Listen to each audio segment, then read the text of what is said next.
Sveiki susirinkę į 4. versmių dieną. Ir šią dieną pristatau Jums talentingą dailininkę, tekstilininkę, pedagogę, docentę Loretą Bartkevičiūtę Valienę, buvusio Šiaulių universiteto edukologijos fakulteto meno edukologijos katedros docentė. Loreta sukūrė daugybę darbų, plačiai pasklidusių po pasaulį. Parengė kūrybinę monografiją Liturginiai rūbai, surengė daug personalinių parodų. Jos darbai, kaip minėjau, plačiai pasklydę po visą pasaulį. Ir dar, Loreta yra Italijos imperatoriškosios Romos Švento Kazimiero ordino ir Lietuvos pasaulietinio Švento Kazimiero ordinų garbės dama. Taigi, miela Loreta, kviečiu Jūs prie mikrofono ir klausysimės Jūsų paskaitos.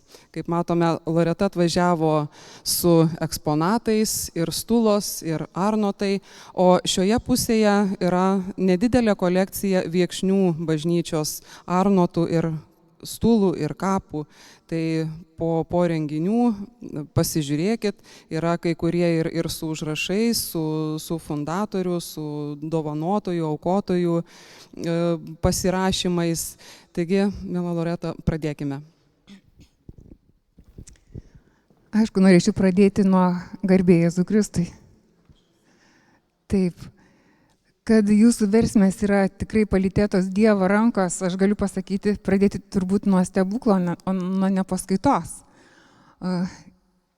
Kažkaip nelabai pasitikėdama technologijomis, aš galvojau, kad jeigu bus pakankamai šviesu, nebus galima rodyti mano knygos Liturginiai rūbai, ir kaip tik net važiavo iš Vilniaus atsiimti vieno arnoto, kitas raudonas arnotas, kur buvo sukurtas Kryžių kalno atlaidams, vėlgi stovėjo studijų, kad aš šiek tiek atkartočiau jų daugiau, nes dar liko medžiagos.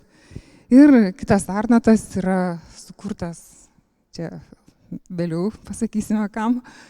Tai vat aš turiu galimybę atsivežti ir visiškai neplanuotai rūbus, prie kurių galėsite prisiliesti ir palyginti, kiek meluoja nuotraukos, nes rūbai įsprausti, monumentalūs rūbai į nuotraukos formatą praranda savo didingumą ir spalvas. Nes, tarkim, jeigu tu siūlus derini atspalvis labai ilgai, o nuotraukoje ten tavo lininis pilkas atspalvis tampa geltonu, kai yra įsiuvinėta ant raudono audeklo. Tai turėsite galimybę palyginti. Ir vėlgi kitas stebuklas. Nors tiek metų dirbu, bet visada džiaugiuosi, kai kas nors parodo į mano darbų klaidas. Ir būtent viena moteris iš Kauno mano prašymu atvežė stulas. Atsiuntė vakar, visiškai netikėtai. Vat yra iš vienos bažnyčios stulas, kurias galėsite vėlgi pamatyti. Tos motyvus matysite ir knygoje, vat, iš arti pasižiūrėti, kaip atrodo įsiuvinėta, kad aš pritvirtinčiau virvutes, nes tos stulos per ilgos kunigams.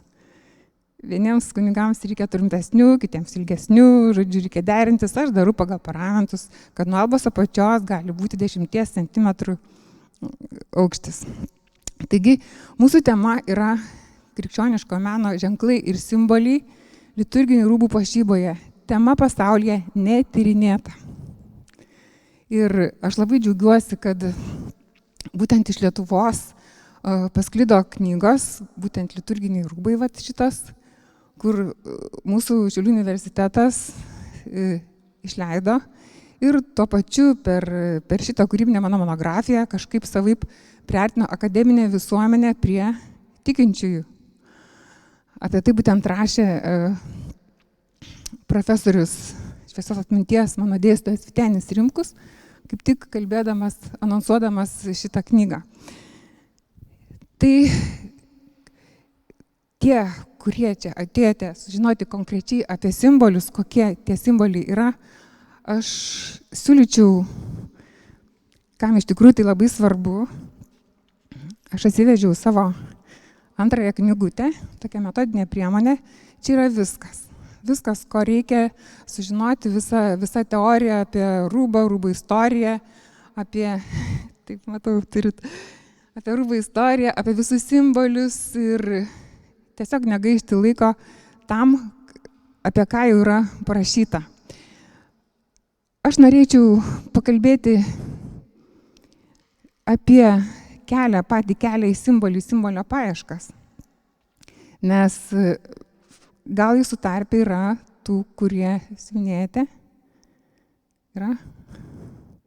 Ar norite kurti liturginį rūbą? Yra? Jūsų tarpe? Tada, jeigu nesiruošite to daryti, bent jau atvykę į mišias, visai kitaip pažvelgsite į liturginį rūbą. Kad galima keisti požiūrį liturginį rūbą, jo simboliką, aš įsitikinau, kai visai neseniai buvo atvykę iš Rygos 3 nuostabūs kunigai liuteronai, mano nuostabai, iš Šventos Gertrūdos bažnyčios ir užsisakė rūbus. Aš sakau, tai o kaip čia dabar, ar jums tiks? Tiks. Tai po 4 valandų pabendravimo jie išeinant sako, dėkojam ir už kavą, ir už arbatą, bet labiausiai už pakitusi mūsų požiūrį į liturginį rūbą. Kai visiškai pažvelgi tai kitaip. Tai dabar tos 45 minutės yra toks laiko tarpas, kad aš net nebežinau, turai sakant, net nežinau, nuo ko pradėti, bet gal taip emociškai pažvelgsiu į šitą temą ir prisiliesiu tik tai, kaip jau sakiau, prie to kelio, prie tų būdų, kaip tu eini link to liturginio rūbo. Iš karto pasakysiu paslaptį. Atrodo, viską turi, 5 metus studijavai dailę ir sėsi ir nupieši kryžių, ar ne, kas čia tėra. O kiek pasaulyje tų katalogų, kai išleistų, imk ir nukopijuok kokį nors simbolį. Bet pasirodo, tai ne mano kelias. Ir tų kryžių yra labai daug. Čia vien to knygutėje, pamatysite virš 30 kryžių. Ir vėl galvojau, liturginiai rūbai, ruošiausi parodai, kokie aš norėčiau tų liturginių rūbų. Pirmiausiai noriu pasakyti, kad į šią temą jau 40 metų. Taip, tai yra labai daug. Istorinės etnografinės ekspedicijos, muziejai Lietuvos, Europos.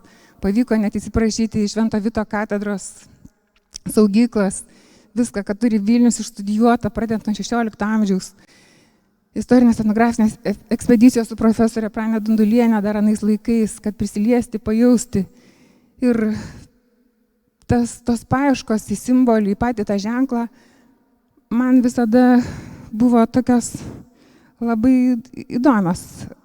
O kaip atsirado, pavyzdžiui, tas simbolis? O iš kur atsirado tai?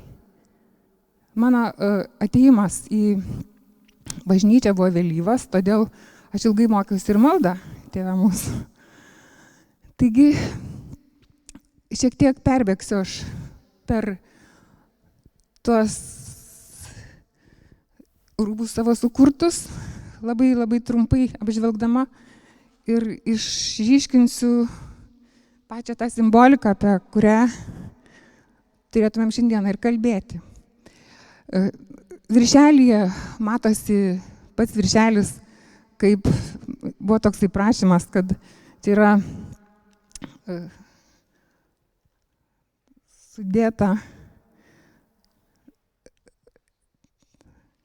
taip, dingo čia man šitas, ką aš noriu parodyti, kažkaip labai spaudžiasi. Viršelis buvo toks, kad zakristijonas sudeda visus rūbus, paruošia mišioms, o kita viršelio pusė, mišios baigtas ir o visą knygą žiūri taip, kaip pačiam įdomu, be jokio teksto, o tekstas yra iš tiesų tik tai pabaigoje. Pirmiesiems krikščionėms. Norėdama įsiaiškinti, kokį rūbą aš norėčiau kurti, aišku, kaip jau minėjau, labai daug tyrinėjau, tėvo Stanislovo visos ekspozicijos apžiūrėtos, meno istorija, bažnytinio meno istorija perskaityta, studijuota ir galvojau, o ką aš galiu. 19 amžius manęs nelabai domino, Renesanso epocha vėlgi kažkaip tai įtakota buvo istorinių veiksnių. Žavėjo gotika, viduramžiai, bet vėlgi man tai nebuvo įdomu. Ir artėjau prie pačių ištakų ir apsigyvenau aš prieš 2000 metų kartu su Jėzum, mintimis vaikščiau po tas vietas kartu ir bandžiau įsijausti į pirmųjų krikščionių jauseną. Tai vat, pirmasis simbolis, kurį krikščionė atpažindavo, tai piešdavo žuvį.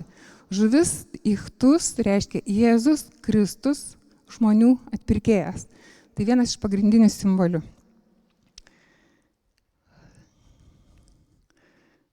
Ko čia kažkaip tai man nelabai veikia. Jo, pabandykim toliau. Ir pamatysite tokius keistokus tarnotus, tarsi su skaromis. Su skaromis todėl, kad šioje knygoje yra, galima rodyti toliau, šioje knygoje yra eksponatai, kurie buvo skirti popiežiaus Jono Pauliaus II apsilankimo Lietuvos garbei. Man patiko popiežiaus apdaras, pelerinos, o pirmieji krikščionys, kadangi buvo žvejai, aš kaip tik pasirinkau tokią atlikimo techniką, kad tai būtų karpytinis, kad primintų tinklą. Ir čia matote pagrindinės spalvas - raudona, balta, violetinė ir žalia. Šitos spalvos būtent šiuo laikmečiu yra vyruojančios ir pagrindinės. Nėra aukso spalvos liturginio rūbo, nes aukso spalva atitinka visų šitų spalvų reikšmę. Raudonoji spalva tai galima perinkti. Raudonoji spalva tai simbolizuoja ugnį, meilę, auką. Ir šiame arnote tokie simboliai kaip širdis, liepsna ir žodžiai, kad aš atėjau įžiebti žemėje ugnies ir norėčiau, kad ji taip liepsnotų. Raudonas spalvos arnotais vilkima per sekmines, per kankinių dieną, verbų sekmadienį ir dar čia per įvairias tokias šventes. Balta spalva simbolizuoja skaistumą, tyrumą. Čia šiuo atveju vėlgi labai daug simbolių. Man paprastai baltoji spalva asocijuojasi su lelija, o Marijos simbolis man vėlgi kaip lelijos gėlė. Galima greičiau. Violetinė spalva tai yra atgailos, susikaupimo spalva. Violetinė spalva naudojama per adventą, per gavėnią, per kitas apeigas, per laidotuvės. Juodos spalvos jau dabar niekas nebenaudoja bažnyčioje. Iki 6 amžiaus vyravo balta spalva iš tikrųjų, o spalvos nusistovėjo jau tokios pastovesnės jau nuo 13 amžiaus. Žalia spalva simbolizuoja augimą, ramybę.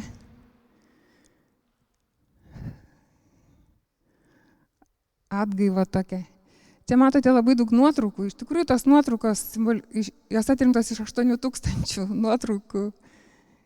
Tik 100, iš to 100 liko tiek, kiek matote. Šita kita kolekcija yra skirta vėlgi pirmiesiems krikščionėms.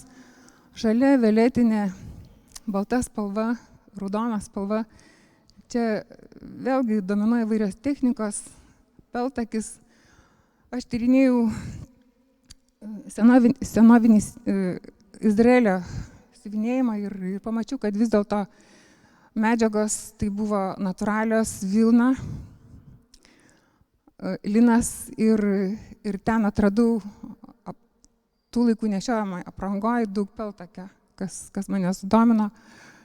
Ir iš tiesų, kas tas yra liturginis rūbas, iš pradžių aš labai jautriai tą dariau, siuvinėjau labai jautriai, bet bandžiau suprasti, kas tai yra, bet į tą klausimą padėjo atsakyti šviesios atminties Palendrių prioras, tėvas Domherve Brok, kuris pasakė, kad kunigas susvilkęs liturginį rūbą simbolizuoja patį Jėzų esantį su mumis. Tad dabar aš paprastai, kai pažvelgiu į kunigą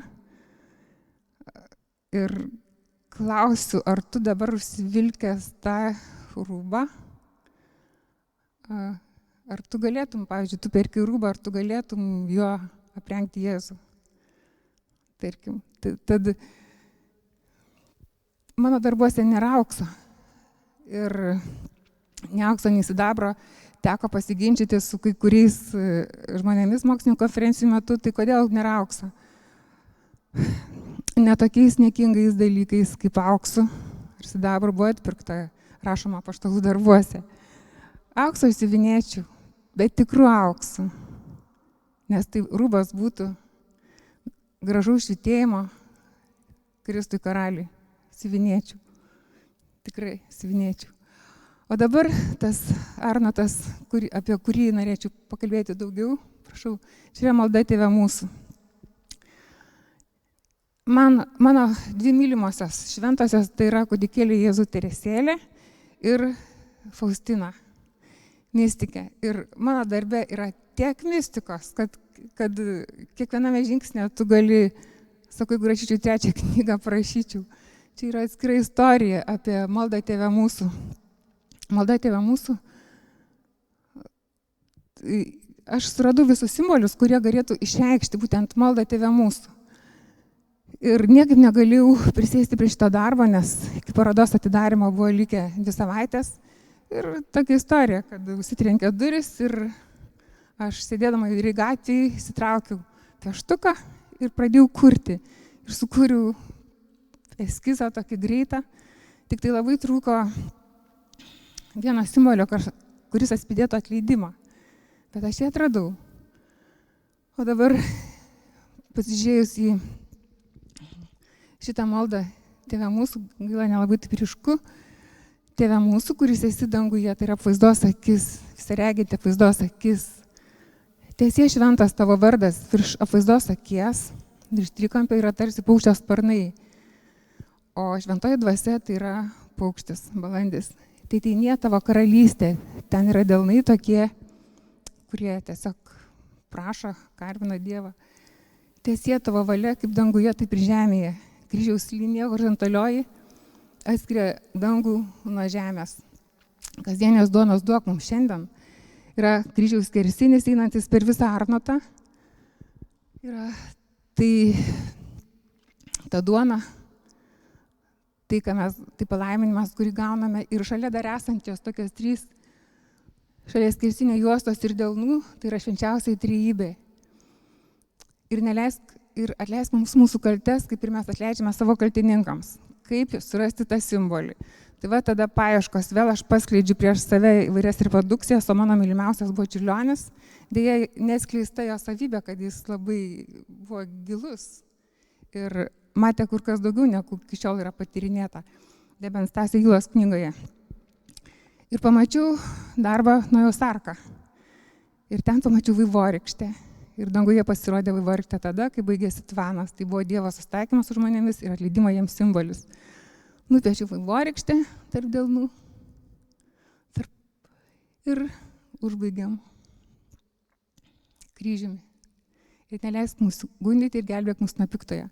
Tai va šitas Arnotas ir buvo sumanymas svinėti popiežiui 2000 metais nuo Lietuvos žmonių, kai buvo Lietuvos diena Vatikane, ir vežti jį. Tačiau atsitiko taip, kad per naktį galvojau, ką daryti, labai meldžiausi, tariausi su visais liturgistais įmanomais Lietuvos, Europos, ką dabar daryti.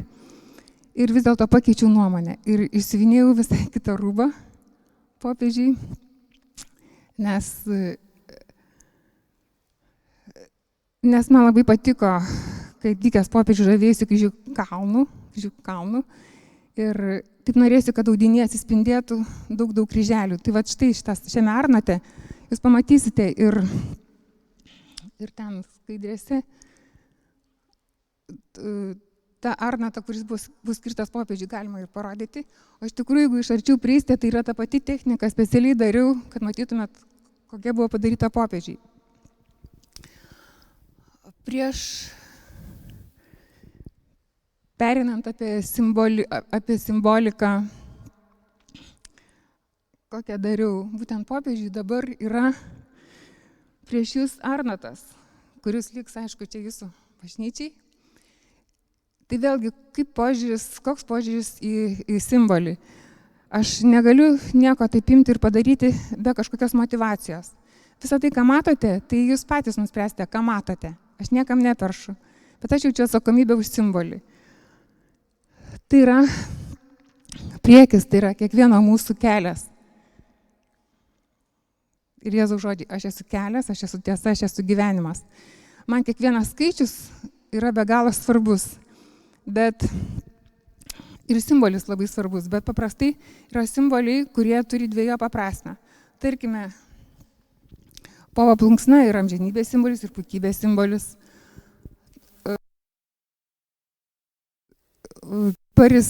Kiparisas ir žaliuojantis kiparisas gyvybės medis, bet kiparisas be šaknų, mirties simbolis ir taip toliau. Net ir bandydama Biblijos vietas, vėlgi atradau tokių netitikimų, kurie man buvo svarbus. Tarkim, pagal Morkos Evangeliją Jėzus mines pamaitino 7 kepaliukais duonos, o pagal Luko Evangeliją pamaitino 5 kepaliukais duonos ir 2 žuvimis. O man tai buvo svarbu, bet tai tiesiog tai ir lieka, bet tegul taip ir lieka. Dabar tarkim, 7 yra langeliai. Skaičius 7 yra man labai svarbus, jūs žinote, 7 atsiskiria 3x. Dangus, žemė, Dievas. Toliau 6 langeliai. Tai 6 dienas Dievas kūrė. Vėlgi, dangus, žemė, Dievas, dangus, žemė, žmogus. Toliau yra 5 langeliai, 5 Jėzaus žaizdos. Čia tokia seka. Ir visa tai apie Jėzų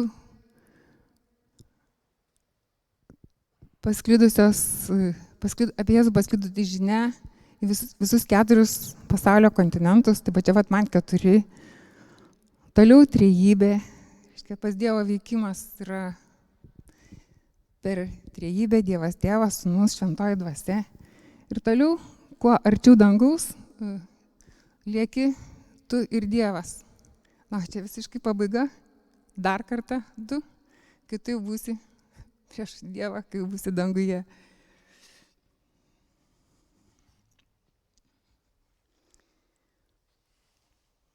Nugara. Šitą idėją atsirado būtent ta technika tinklo, kai vėlgi taip mistiškai sakau, ką man reikėtų padaryti, ką siūlai.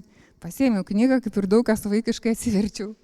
Ir kaip tik tą vietą skaitau, kur Jėzus tiko žvejus, vaikštinėjančius pakrantę ir sako, aš jūs padarysiu žmonių žvejais.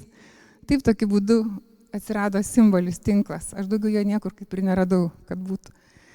Ir kaip atsirado būtent šita kompozicija, tai kunigas Artūras Kazlauskas prieš daug metų sako, ar tu negali man išsiuvinėti tokią arnatą, kad tilptų visa Evangelija? Iš tiesų, lietuviškam menui nėra būdingas siužetas, ornamentikai ir kažkaip mąsčiau labai daug ir sumąsčiau, kad vis dėlto man kiekvienas epizodas tegul būtų toks tarsi slėpinys, kurį parašė 4 evangelistai. 4 evangelistai, 1 epizodas iš Biblijos, 2 epizodas, 3, 4, 5, žodžiu. Taip kaip kiekvienam, kaip norisi matyti, kaip kas supras, kaip suvoks. Ir kai mes aptarinėjame liturginius rūbus, būtent simboliką su profesorium Daujotu Dailės akademijai Tekstilijos katedrai. Pasidžiaugė, kad sako gerai, sako, kad tavo simbolis nėra toks aiškiai suvokiamas iš karto, nėra kaip blynas. Nes vis dėlto vaikas, kol užauga, kol subręsta, jis lanko, tarkim, tą pačią bažnyčią ir per tą suvokimą, per tą savo augimą, tegul ir keičiasi simbolis jo akise, kad tai nebūtų taip labai aiškus toksai, aiškiai matomas. Dabar kitas Arnotas, tas raudonasis. Istorija tokia, kai man reikėjo sukurti raudonos spalvos Arnotą, aš nuėjau pačiu paprasčiausiu keliu ir išsiuvinėjau tai, ką mačiau pasaulio kataloguose. O čia yra Stulytė, Šventoji dvasia, balandis, kryžius. Aišku, įvedžiau šiek tiek optinės kompozicijos elementų, kad taip aiškiai nesimatytų JHS, Jėzus žmonių atpirkėjas. Bet aš visiškai nesidžiaugiu iš to darbo ir mūsų vyskupas Eugenijus Bartulis sako, nu čia net tu. Iš tikrųjų. Ir tada aš savo pasižadėjau, kad būtinai apmąstysiu tai. Ir kai buvo paprašyta Kryžių kalno atlaidams kurti raudonos spalvos kolekciją, daug laiko praleidau Kryžių kalne, tai vėlgi tyrinėjau kryžius ir kažkaip taip permąsčiau, kokiais rūbais vis dėlto turėtų vilkėti šventąsias mišias tokiai ypatingoj vietai aukojantis kunigai. Ir staiga atėjo toksai nušvietimas, o kodėlgi nepadaryti vėlgi Biblijos iliustracijos. Kai pasigirdus ūžesiui, pakilus vėjui, liepsnos liežuviai, mielai pasiskirstėm, leido ant apaštalų sėdėjusių viename name. Tai būtent, tai ir yra Biblijos iliustracija.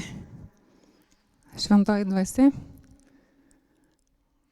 stalas, prie kurio susėdė apaštalai, graikiškas kryžius, Jėzus raidelė X, o kvadratas kvadrate simbolizuoja išorinį, fizinį ir vidinį pasaulės sutapatinimą, tokia sintezė. Nes iš tikrųjų mes taip norisi tokio vientisumo savyje, kad jeigu tu esi tikintis, tai ir išspinduliuotum. Nugara kaip atrodo.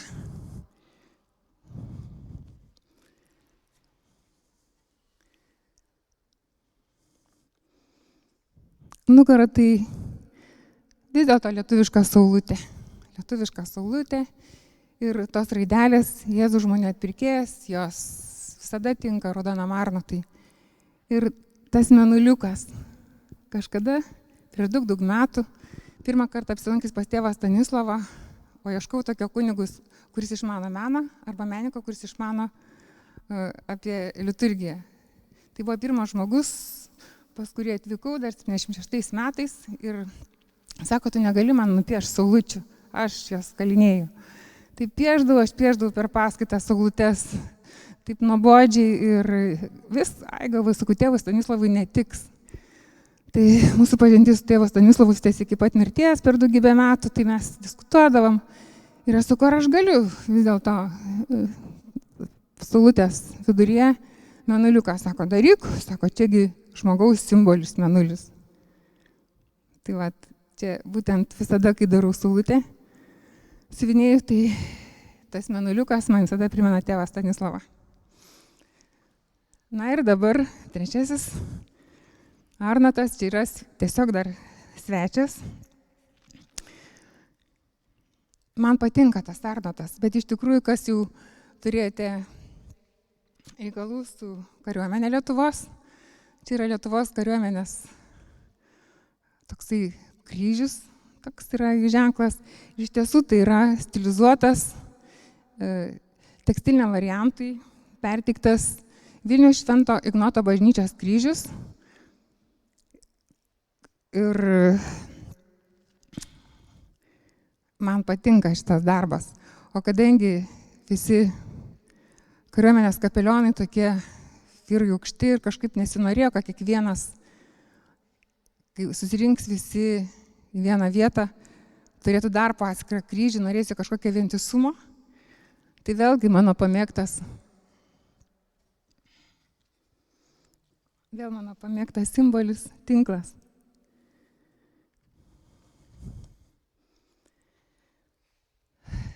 Nežinau, čia taip viskas ekspromtu ir ta tokia paroda ir tie eksponatai čia taip pavyko. O iš tikrųjų, kaip atsirado tas vienišas, nes aš sukūriau 12 ir tai buvo kaip tik tie metai, kai nuncijus paliko Lietuvą ir man paskambino, sako, ar tu gali Arnotą išsiuvinėti, aš kaip tik buvau po ligos, sakau, ne, sakau, bet sakau, yra ką tik išsiuvinėti Švento Ignoto bažnyčiai, tai sakau, imkit, tai ir padovanojo nuo Lietuvos žmonių prisiminimui nuncijui išvykstančiam.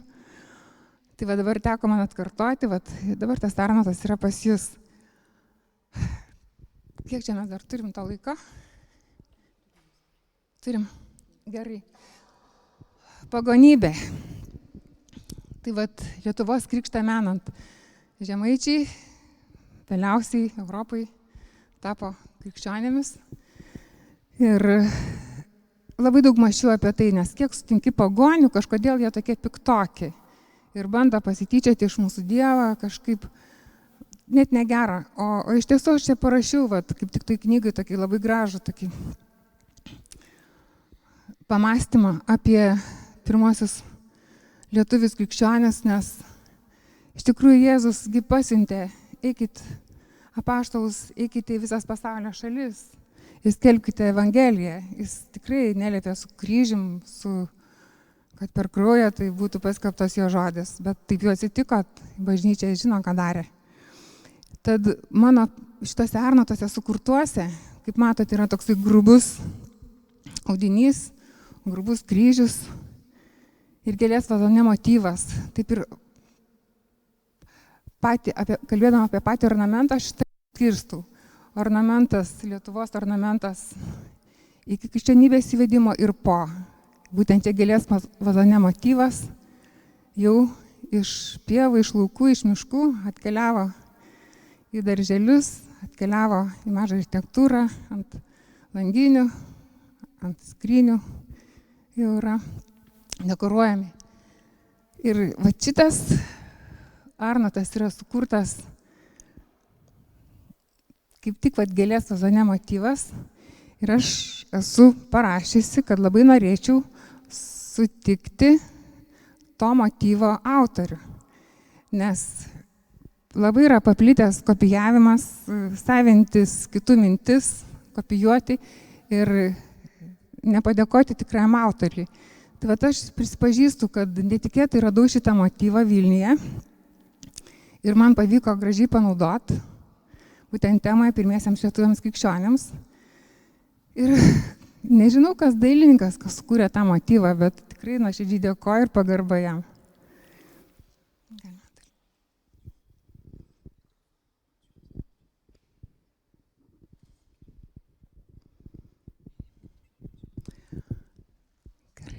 Ramybės kunigaikštis, galima toliau parodyti čia. Tai vėl čia ta pati technika, tik tai ta pati atlikimo technika, kai labai daug kryželių, didžiulė nostalgija Plungės linų fabrikui. Tai būtent iš Plungės linų fabriko šitas medžiagos, tik tai iš Kauno drobės, dirbu tik su lietuviškomis medžiagomis, jos nuostabios yra.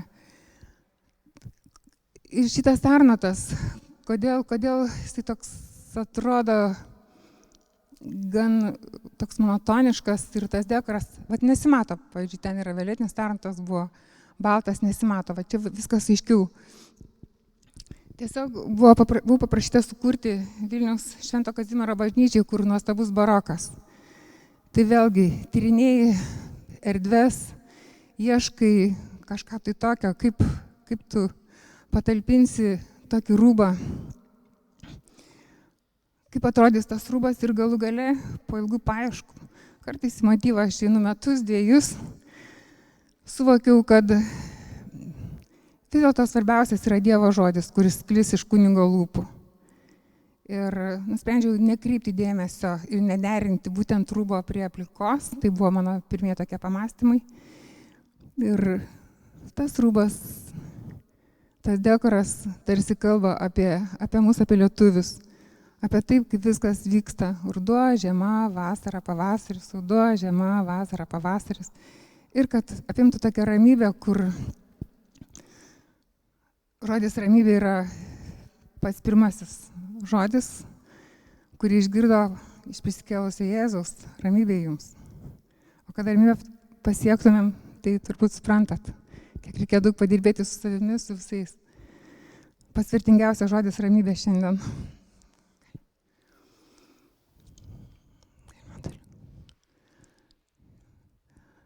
Man nepatinka šitas Arnotas, bet nepatinka todėl, kad jis toks, aš jį per greitai padariau, bet jisai adventui, reiškia 4 savaitės iki advento likusios, bet kaip pačiu pradžiai man buvo toks labai per trumpas tarpas, čia ką tik Jėzus gimė, praėjo keli mėnesiai ir jau turi būti paukotas, tai čia į tą tokį paprastą simbolį ir telpa, kad čia telpa tarsi Jėzus gimė, tarsi saulė, bet iš tikrųjų tos saulės spinduliai yra tarsi erškėčių vainikas ir padalintas per pusę. Žodžiu, kad tai yra Jėzus gimimas ir jo mirtis. Du simboliai viename ir daugiau stengiuosi nekartoti tokių siužetinių darbų. Ir vat kitas, vėlgi spiglys, bet šito Arnoto dėka man pavyko įsiaiškinti, ar aš teisingų kelių einu, nes kaip tik tais metais aš nuvykau į Prancūziją, į Salezno Švento Benedikto vienuolyną ir sužinojau, kad jie būtent turi relikviją Jėzaus vainiko spyglį. O čia aš pavaizdavau net nulaužtą spyglį, nes žmogui ir nulaužtą spyglį yra per daug. Tiesiog žmogus yra silpnas, tiesiog net laiko. Ir per tai kažkaip tarsi gavau atsakymą, kad lyg ir einu tuo keliu. O čia šitas Švento Kazimiero garbiai, tai vėlgi kažkokia mistika. Aš esu dėkinga Telšių kunigų seminarijos kursui 96 metų, kurie atvyko pas mane užsisakyti rūbų kurso vienybės vardan, kad jie būtų visi vienodi. Ir taip aš atradau raktą. Baltas Arnotas, o tai ką siuvinėt iš tikrųjų? Tas pats kaip prieš baltą popieriaus lapą. Ir kažkaip vėlgi netikėtai, mistiškai tokia mintis. Betgi jie turi globėją savo. O globėjas tai Šventas Kazimieras. Taip, nuostabu, vėl važiuoju į Vilnių, vėl tyrinėju, kas tas Šventas Kazimieras, kokie simboliai, nes paprastai knygas perskaitai, kol atrandi kažkokį tai simbolį. Ir atradau labai nedaug, kad Šventas Kazimieras buvo jaunas, apie jo dorybės, vertybės ir kad rankose laikė leliją, kad buvo labai pamaldus. Tai bet žinau, kad neleido nešioti to Arnoto, ten buvo ginčai, sako, nėra kryžiaus ant stulų. Tai vyko ten dėrybos, kad vis dėlto leistų užsidėti šitos rūbus per šventimus, o iš tikrųjų taigi labai paprasta. Štai yra lelija sukomponuota į saulutę ir ta lelija prasiskleidžia ir matosi kryžius. Viskas taip ir paprasta, bet viskas baigėsi gerai. Leido bažnyčios seminarijos valdžia užsivilkti tuos rūbus. O čia kitas projektas, vėlgi, Švento Kazimiero garbiai, daug apmąstymų, bet aš visada vėl naudoju paskaičiavimą. Tarpai nuo pačios tarp šitų skersinukų yra pradėjau nuo 14 mm, 14 krikščionybės amžius, tada kilo šiek tiek aukščiau ir pasiekė 33 Jėzaus amžius. Ir taip savaime labai gražiai įsidėlioja. Ir labai daug erdvės palikau, kad nebūtų Arnotas perkrautas ir kad būtų tarsi šventasis globoja Lietuvą, taip iš aukštai.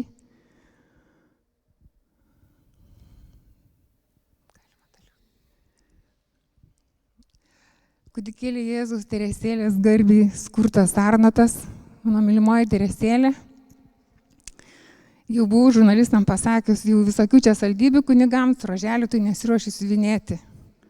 Atėjo laikas, išsiuvinėjau, nes Teresėlė mėgo rožės barstyti vaikščiodama ant kryžiaus ir kalbėjo, kad aš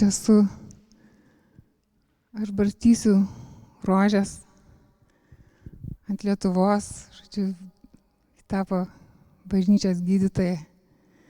Ir iš tiesų čia gaila per daug gerai nesimato, yra 3 etapai, apačioj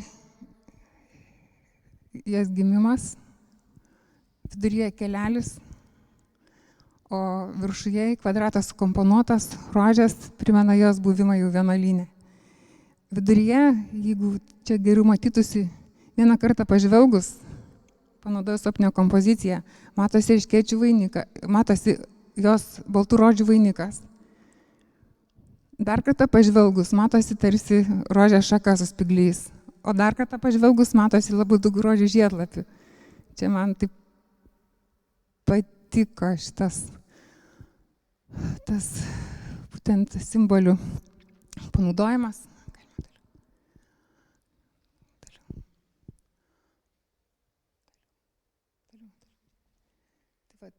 Jau stulą tą matėm. Dar toliau. Aš noriu taip, kad greitai prabėgtumėm.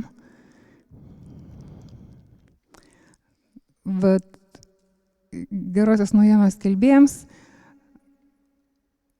Čia būtent popiežiui darbas, kai buvo darytas, kaip matot, kompozicija keičiasi, atlikimo technika yra ta pati. Tik tai tas, kad po ilgų apmąstymų pačiame Arnoto priekyje matosi pačiame centre kvadratą sukomponuotą. 4 kvadratai, tai 4 evangelistai parašė Bibliją, 12 apaštalų, viršuje ir apačioj po 10 X raidelių sukomponuotų juosteles, tai 20 krikščionybės amžių, dar žemiau yra 7 Lietuvos krikščionybės amžiai ir alfa ir omega. Aš esu pradžia ir pabaiga. O jeigu dar kartą peržvelgus, tai yra taurė. Jeigu pamatote siluetą, kad tai yra taurė siluetas ir būtent kvietimas, imkite ir gerkite iš jos visi. Kodėl į šitą liturginį rūbą, į simbolius aš žiūriu taip labai atsakingai, taip atsargiai, ilgai einu. Todėl, kad man labai patiko paskutinės vakarienės metu Jėzaus pasakyti žodžiai. Pakalbėjęs apie vyną ir apie duoną, jis sakė, tai darykite mano atminimui. Ir aš paklausiu, o kokią aš Jėzų įsivaizduoju. Vaikščioja basas, vilkėtais keliais, 3 metus kalbėjo tai, ką norėjo perduoti savo tėvą žodžius. Nebuvo nei aukso, nei sidabro. Kokie rūbai patyrinėjus, kiek patiko man. Būtent rūbai buvo be siūlės. Ir todėl, pavyzdžiui, aš kai visus tos Arnotus darau, tai niekada aš nejungiu per pečius siūlės, nedarau nuolydžio. Ir Arnotą linkiu siūnu 30 valandų. Tai yra 21 metras. Ir kad tai būtų padaryta rankomis. Kad žiūrėtųsi architektūriškai ir...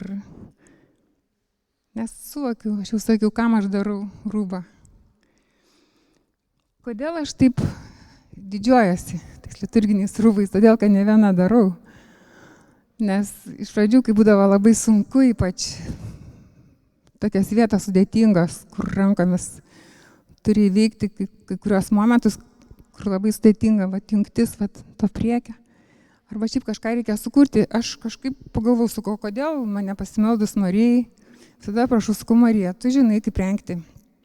Kaip rengi savo sūnų, tai padėk man. Ir pačiai pradžioj tikėjimo, kai buvo nuolat kalbama, aš kaltas, aš nevertas, aš buvau to patikėjus, bet kai nuvažiavau Palendrių vienuolyną, mane labai gražiai padrasino. Sako, kodėl dabar nevertas? Sako, kaip tik, jeigu džiaugsis, džiaugis Dievu, jeigu džiaugis Dievu. Ir iš tiesų krikščionis turi būti linksmas. Tai va, aš padarau darbą, užbaigiu ir aš būnu tokia laiminga, bet jeigu palikau nors vieną siūlą, tai tikrai neužmigsiu.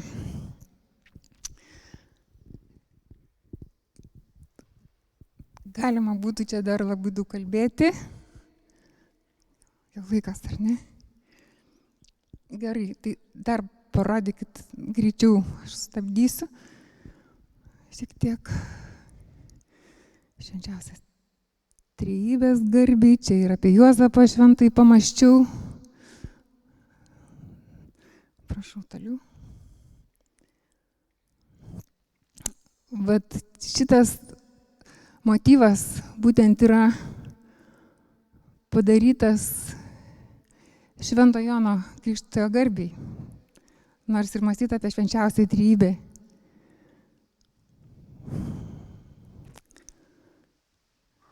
Viduje Dievas Tėvas, juk Sūnus, Šventoji Dvasia ir visas tas veikimas į dangų, dangų žemė Dievas ir žemyn į apačią.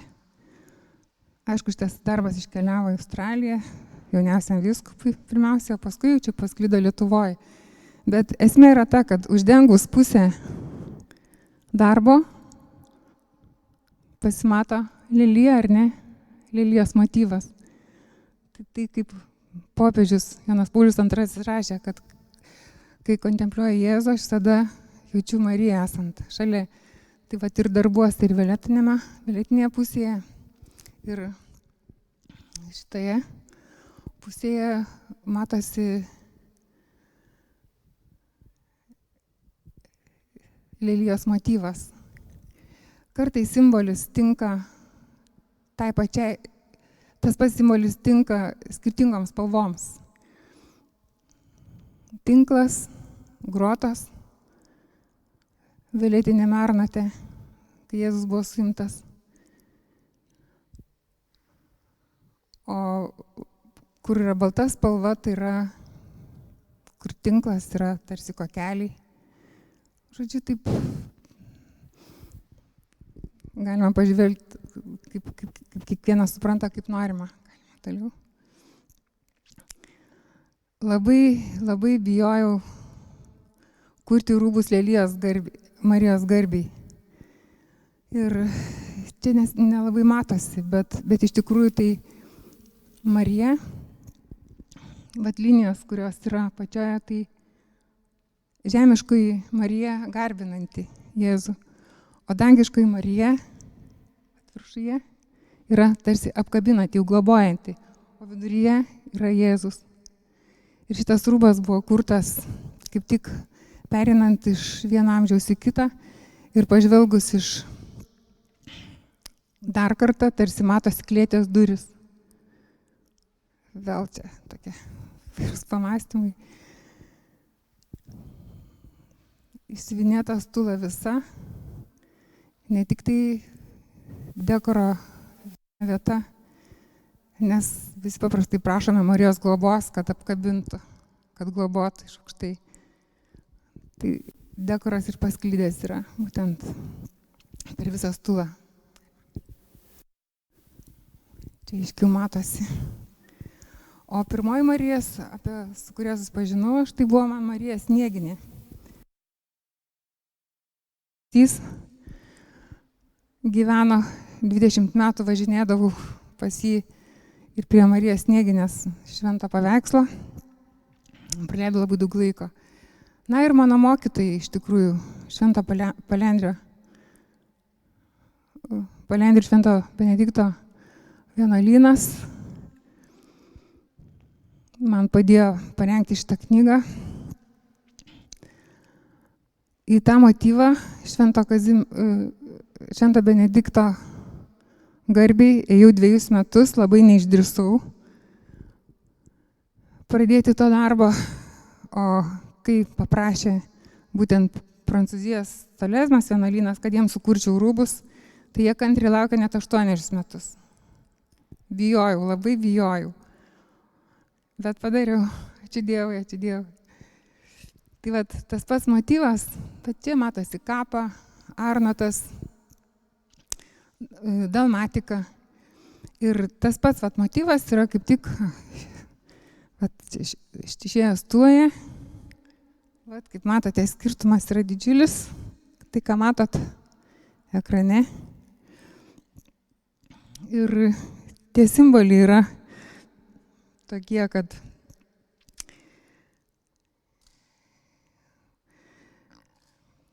vienuolynas yra Prancūzijoje ir Prancūzijos herbe yra lelija,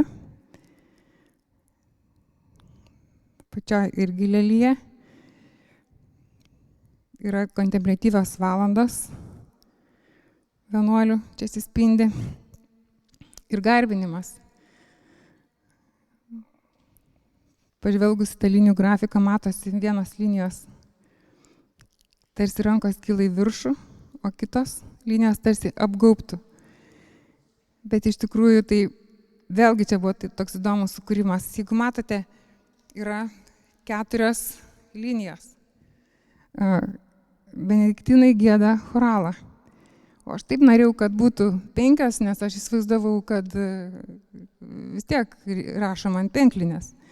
Tai aš jau bandydama pagudrauti, norėdama apsiginti tą projektą, jiems sakau, nu tai vat pasiskolinkim iš lelijos tą vieną. Sako, kam? Choralą mes užrašom ant 4. Tai ir vėl tokia labai gražus tapimas.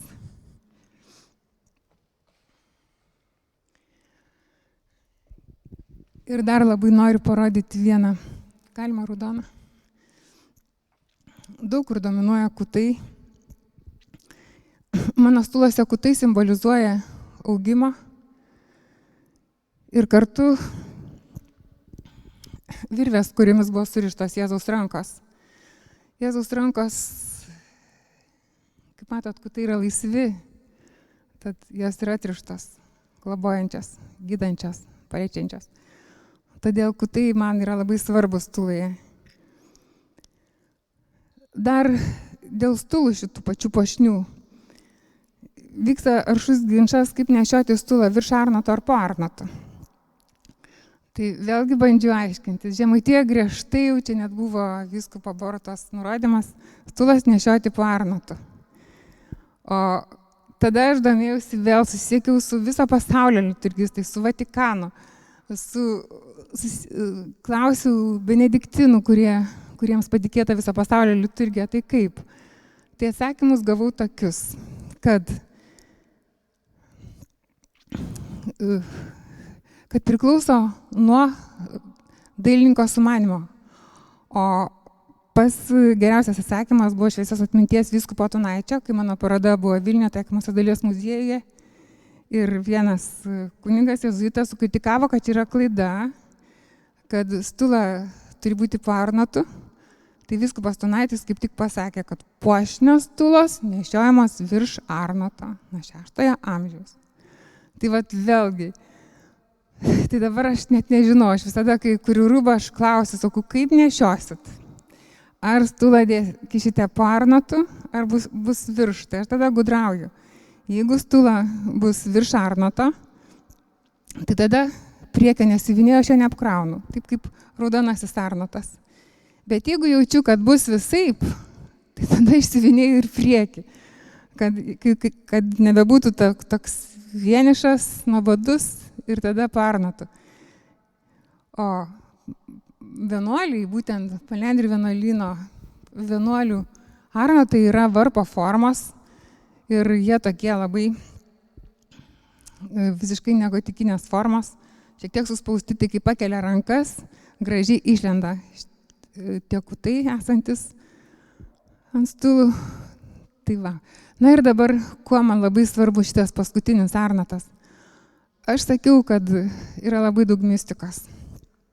Tai dabar tokia istorija, aš ir užbaigiu būtent šitą knygą, šito Arnotu.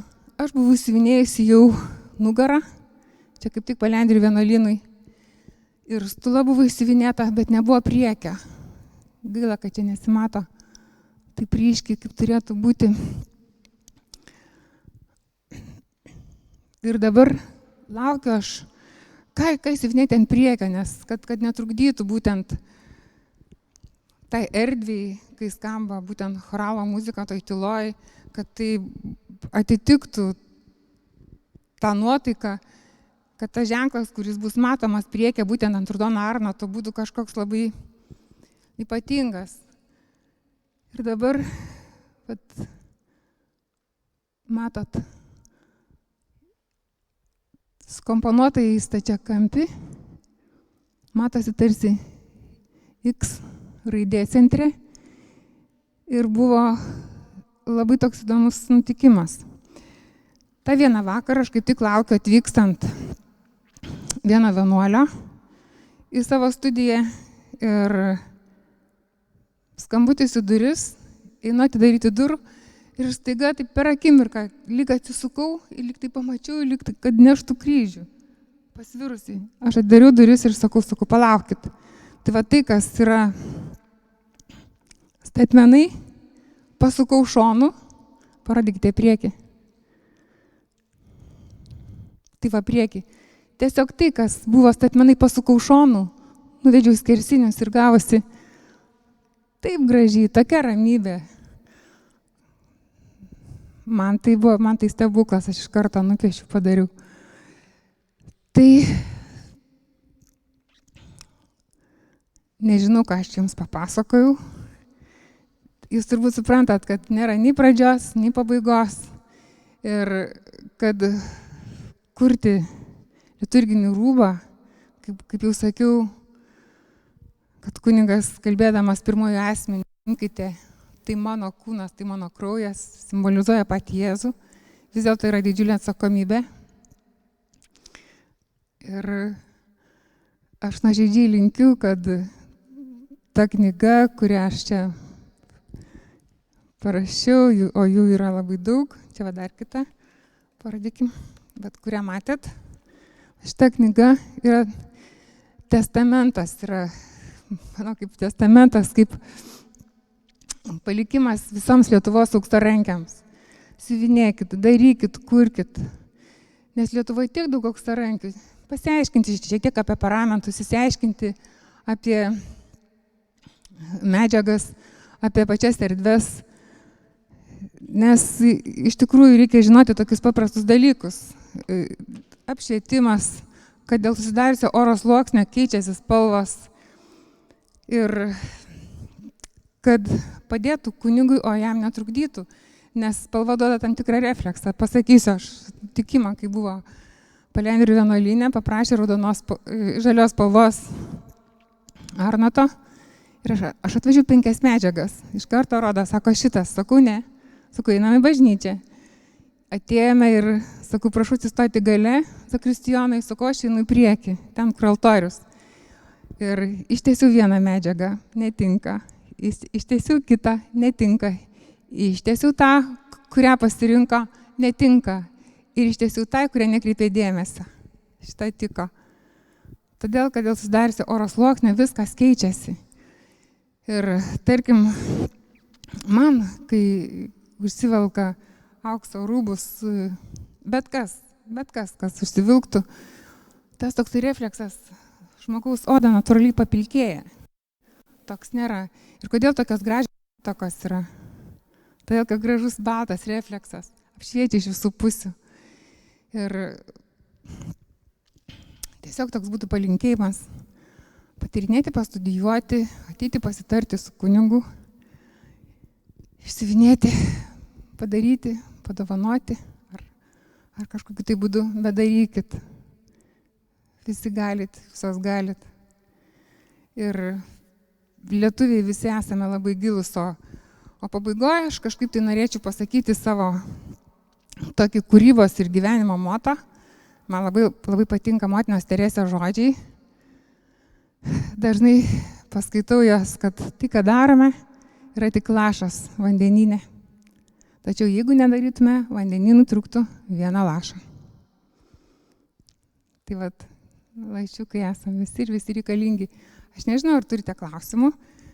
Jeigu neturite klausimų, tada kviečiu Rūtą, nes Rūta žino, ką dabar turi pasakyti. Mes jau vakar pradėjom kalbėti ir išdavėme tą paslaptį. Šį vakarą šventų mišių metu bus pašventintas šis nuostabus Arnotas. Jį mes turime dėka gerbiamos Loretos ir dėka akcinės bendrovės Orlen Lietuva, kuri yra generalinis mūsų simpoziumo rėmėjas. Ir rytoj Švento Jono Krikštytojo atlaidų metu klebonas pasipuoš jau naujų Arnotų.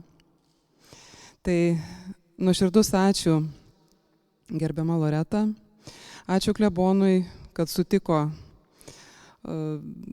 draugauti, bendradarbiauti. Jie kalbėjo apie simboliką ir klebonas, ir gerbiama Loreta. Ir viskas išdiskutuota, iškalbėta ir be galo esam dėkingi Jums už šitą paskaitą. Simpoziumo metu mes kažkaip jau 3 metai gilinamės į simboliką. Žemalės simpoziumo metu gerbiamas kanauninkas Petras Milgys pristatė paskaitą apie pirmųjų krikščionių simbolius, o netrukus po paskaitos dailininkė Rasa Tamošiūnienė nutapė tuos simbolius, kuriuos girdėjo paskaitoje, pamatėme tapybos darbuose. Ir jau Žemalės simpoziumo metu mes turėjome puikią galimybę išgirsti dar kartą tą pačią paskaitą, tik ne skaidrių pagalba, bet jau prie gyvų paveikslų. Ir šiais metais 3 simpoziumas, 3 vasara, kai mes vėl kalbame apie krikščioniškuosius simbolius. Ačiū labai ir taip, Aistė paduos, įteiks versmių dovanas gerbiamai Loretai. Prašau. Ačiū labai, bet aš pirmiausiai dar aš labai norėčiau padovanoti savo knygą katedros Šventų Jonų bažnyčios klebonui.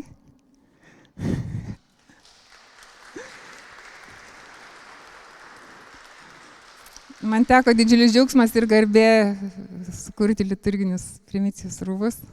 Ačiū Jums. Čia daug dėmesio skirta būtent telšiečiams, baigusiems. Taip pat labai norėčiau padovanoti šią knygą ir kunigui Vygantai Kudeliūnui. Kiek žinau, seminarijos rektorius buvo. Taip pat man teko džiaugsmas ir garbė jų kursų sukurti rūbus. Tai čia rasite apie save prašymus. Ačiū Jums. Ačiū. Ir kur čia ta knyga? Dar viena buvo. Ir kai aš atsinešiau tas knygas, Rūta klausė, ar galima nusipirkti, pasakiau, kad ne, nes dovanosiu. Rūta nuostabi. Tokia atsakinga žmogaus galima pavydėti. Visa Lietuva turi pavydėti, ką Žemaitija turi. Rūta, ačiū.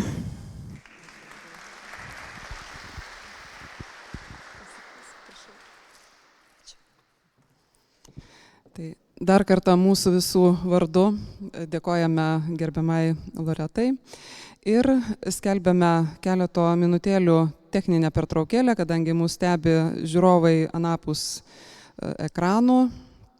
Tai pertraukėlė ir susitiksime kitoje paskaitoje.